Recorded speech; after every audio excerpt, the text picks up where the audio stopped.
ನೀವೆಲ್ಲ ಬಂದಿರೋರಿಗೆ 5 ರೂಪಾಯಿ 9 ರೂಪಾಯಿ ಹಣ ತಗೊಂಡು ಬಂದಿರೋರು, ಹೌದಲ್ಲ?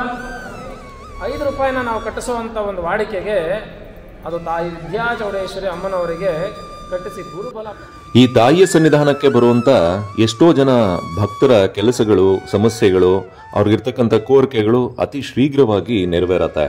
ಅದು ಹೇಗೆ ಅಂತ ಹೇಳಿದ್ರೆ, ಇಲ್ಲಿ ನಡೆಯುವಂಥ ಒಂದು ಕಲಶಶಾಸ್ತ್ರ, ಕಲಶಶಾಸ್ತ್ರದ ಮೂಲ ಸನ್ನಿಧಾನವಾಗಿರ್ತಕ್ಕಂಥ ತಾಯಿ ವಿದ್ಯಾಚೌಡೇಶ್ವರಿ ಸನ್ನಿಧಾನದಲ್ಲಿ ಕಲಶಶಾಸ್ತ್ರ ಕೇಳಿದ ನಂತರ 5 ರೂಪಾಯಿ ಮತ್ತು 9 ರೂಪಾಯಿ ಮುಡುಪನ್ನು ಅರಿಶಿಣದ ಬಟ್ಟೆಯಲ್ಲಿ ಕಟ್ಟಿ ತಾಯಿಗೆ ಅಮಾವಾಸ್ಯೆ ಮತ್ತು ಹುಣ್ಣಿಮೆ ಸಮಯದಲ್ಲಿ ಸಮರ್ಪಣೆ ಮಾಡಲಾಗತ್ತೆ.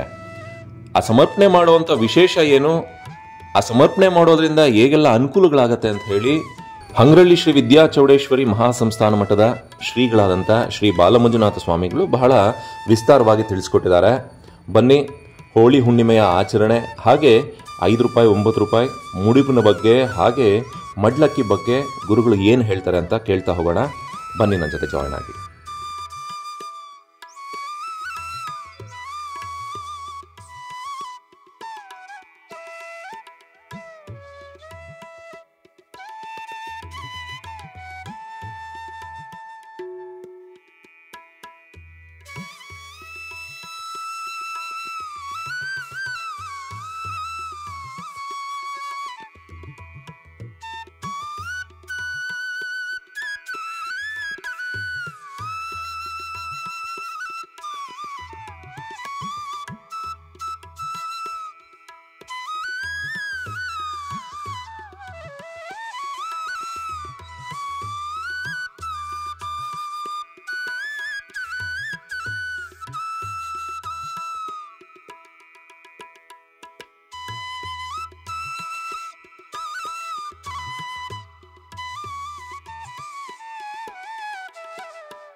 ತಾಯಿ ವಿದ್ಯಾಚೌಡೇಶ್ವರಿ ಶಾರದಾ ಪರಮೇಶ್ವರಿ ಅನುಗ್ರಹ, ಶೃಂಗೇರಿ ಮಹಾ ಸನ್ನಿಧಾನಗಳವರ ಅನುಗ್ರಹ ನಿಮ್ಮೆಲ್ಲರ ಮೇಲೆ ಸದಾಕಾಲ ಇರಲಿ.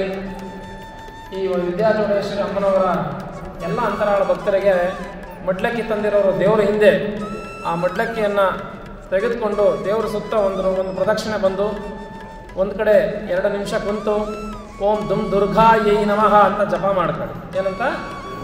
ಓಂ ದುಮ್ ದುರ್ಗಾಯೈ ಅಂತ 108 ಜಪ ಮಾಡಿ ದೇವರ ಜೊತೆಯಲ್ಲಿ ತಲೆ ಮೇಲೆ ತಟ್ಟೆ ಹೊತ್ಕೊಂಡು ಒಂದು ಸುತ್ತು ದೇವರಿಂದ ಬನ್ನಿ. ಮಡ್ಲಕ್ಕಿ ತಂದಿರೋರು ತಾಯಿಗೆ ಭಾಗಿನವನ್ನು ಕೊಡ್ಲಿಕ್ಕೆ ಬಂದಿದ್ದೀರಿ, ಎಲ್ಲೋ ಒಂದು ಕಡೆ ಮಡಗೋದು ಹೋಗೋದು ಮಾಡಬೇಡಿ. ತಲೆ ಮೇಲೆ ಒಂದು ಸುತ್ತು ಹೊತ್ಕೊಂಡ್ಬಂದು ಒಂದು ಕಡೆ ಕುತ್ಕೊಳ್ಳಿ. ದುಮ್ ದುರ್ಗಾಯೈ ನಮಃ ಅಂತ 108 48 ಈ ಥರ ಒಂದು ಜಪ ಮಾಡ್ಕೊಂಡು ಚಿಕ್ಕಚೌಡಮ್ಮನ್ನ ಕುಂಡ್ರಿಸಿರ್ತಾರೆ. ಆ ಮಡ್ಲಕ್ಕಿನ ಸರದಿ ಸಾಲಲ್ಲಿ ಬಂದು ಮಡ್ಲಕ್ಕಿ ಕೊಡೋರು ಮಡ್ಲಕ್ಕಿ ಕೊಡಿ, ಹಣ ಕಟ್ಟೋರು ಅಮ್ಮನವರನ್ನು ಉತ್ಸವಕ್ಕೆ ಎತ್ತಿದಾಗ ಈ ಬಟ್ಟೆ ಗಂಟನ್ನು ಬಿಚ್ಚಬೇಕು. ಮನೆಯಲ್ಲಿ ಕಷ್ಟವನ್ನು ಕಟ್ಟಿರ್ತೀರಿ, ನೀವು ಸಮಸ್ಯೆಗಳನ್ನು ಹೇಳ್ಕೊಂಡು ಏನು ಮಾಡ್ತೀರಿ? ಹಣವನ್ನು ಕಟ್ಟಿರ್ತೀರಿ, ಅದನ್ನು ತಂದು ಇಲ್ಲಿ ಬಿಚ್ಚಿ 5 ರೂಪಾಯಿನ ಕೆಳಗಡೆ ಉಂಡಿಲಿ ಹಾಕಿ, 9 ರೂಪಾಯಿನ ಮೇಲ್ಗಡೆ ಉಂಡಿಲಿ ಹಾಕಿ ಅಮ್ಮನವರಲ್ಲಿ ಪಂಚದೀಪ ಉರಿತಾ ಇರ್ತವೆ ಒಳಗಡೆ. ಅಲ್ಲಿ ಹೋಗಿ 5 ದೀಪ ನೋಡಿ, ಇಲ್ಲಿ ರಕ್ಷೆ ಕೊಡ್ತಾರೆ, ತೀರ್ಥ ಕೊಡ್ತಾರೆ, ಪ್ರಸಾದ ಕೊಡ್ತಾರೆ, ಈಸ್ಕಳಿ ಊಟ ಮಾಡಿ. ಪ್ರಸಾದವನ್ನು ಮಠಕ್ಕೆ ಬಂದಾಗ 2 ರಿಂದ 3 ಸಲ ಮಾಡಬೇಕು. ಯಾಕೆ ಮನೇಲಾದರೆ 4 ಗೋಡೆ ಮಧ್ಯೆ ಊಟ ಮಾಡೋಕ್ಕಾಗಲ್ಲ, ಗೋಡೆ ನೋಡಿ ನೋಡಿ ಚಿಟ್ಟಿರ್ತದೆ. ಮಠದಲ್ಲಿ ಎಲ್ಲರೂ ನೋಡೋದು, ಜಾಸ್ತಿ ಒಂದು ತುತ್ತು ಊಟ ಮಾಡೋದು. ನೀವೆಲ್ಲ ಬಂದಿರೋರಿಗೆ 5 ರೂಪಾಯಿ 9 ರೂಪಾಯಿ ಹಣ ತಗೊಂಡು ಬಂದಿರೋರು, ಹೌದಲ್ಲ? ಹೌದಾ ಇಲ್ಲ? ನಿಮ್ಗೆ ಎಷ್ಟು ಹೇಳಿದ್ದೀವಿ? ಇದು ಯಾಕೆ 5 ರೂಪಾಯಿ 9 ರೂಪಾಯಿನ ತಗೊಂಡ್ಬರ್ಬೇಕು? ಇದು ವ್ಯಾಪಾರ ಆಗುತ್ತಲ್ಲ ಸ್ವಾಮಿಗಳೇ ಅಂತ ಕೇಳ್ಬೋದು ನೀವು. ನಮ್ಮ ಪಾರಂಪರೆಯಲ್ಲಿ ಕಷ್ಟ ಬಂದಾಗ ದೇವರಿಗೆ ಮೀಸಲು ಕಟ್ಟುವಂಥ ವಾಡಿಕೆಗಳು ಹಿಂದಿನಿಂದಲೂ ಇದೆ, ಇದೆಯೇ ಇಲ್ವಾ? ಅವಾಗ 10 ಪೈಸಾ 20 ಪೈಸಾ 4 ಆಣಿ 1 ಕಾಲು 5 ಕಾಲು ಅಂತ ಈ ಥರ ಕಟ್ತಾ ಇದ್ರು. ಏನಾದ್ರು ಕೆಪ್ಪ ಕಾಣಿಕೆ ಅಂತ ಎಲ್ಲ ಕಟ್ತಾ ಇದ್ರು, ಹೌದಾ ಇಲ್ಲ? ನೀವು ಕೇಳಿಸ್ಕೊಳ್ಳಿ, ಹೌದಾ ಇಲ್ಲ? ಅದನ್ನು ನಾವೇನು ಮಾಡಿದ್ದೀವಿ, 5 ರೂಪಾಯಿನ ನಾವು ಕಟ್ಟಿಸುವಂಥ ಒಂದು ವಾಡಿಕೆಗೆ ಅದು ತಾಯಿ ವಿದ್ಯಾಚೌಡೇಶ್ವರಿ ಅಮ್ಮನವರಿಗೆ ಕಟ್ಟಿಸಿ ಗುರುಬಲ ಪ್ರಾಪ್ತಿಯಾಗಲಿ. ನಮಗೆ ಕಷ್ಟ ಸುಖಗಳಿಗೆ ಕಾರಣಕರ್ತರೆ ಯಾರು ಅಂದರೆ 9 ನವಗ್ರಹಗಳು. ಅದಕ್ಕೆ 9 ರೂಪಾಯಿ ಹಣವನ್ನು ಕಟ್ಟಿಸ್ತೀವಿ.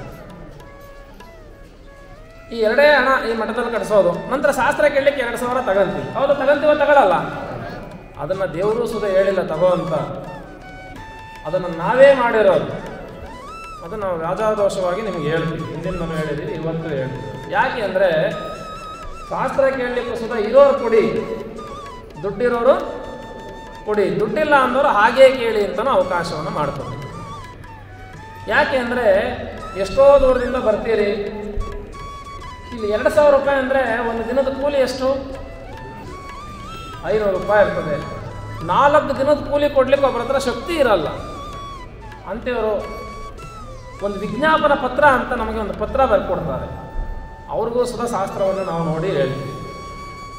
ಇದು ಈ ಕ್ಷೇತ್ರದಲ್ಲಿ ಇದೊಂದಕ್ಕೆ ಹಣ ಮಾಡಿದ್ದೀವಿ. ಅದನ್ನು ಬಿಟ್ಟರೆ ಮತ್ತೆ ಯಾವುದೇ ಸುಧಾ ಈ ಹೋಮ ಮಾಡಿಸೋ ಅದೆಲ್ಲ ಯಾವುದೂ ಇಲ್ಲ, ತಡೆ ಹೊಡಿಸೋ ಅದೂ ಇಲ್ಲ.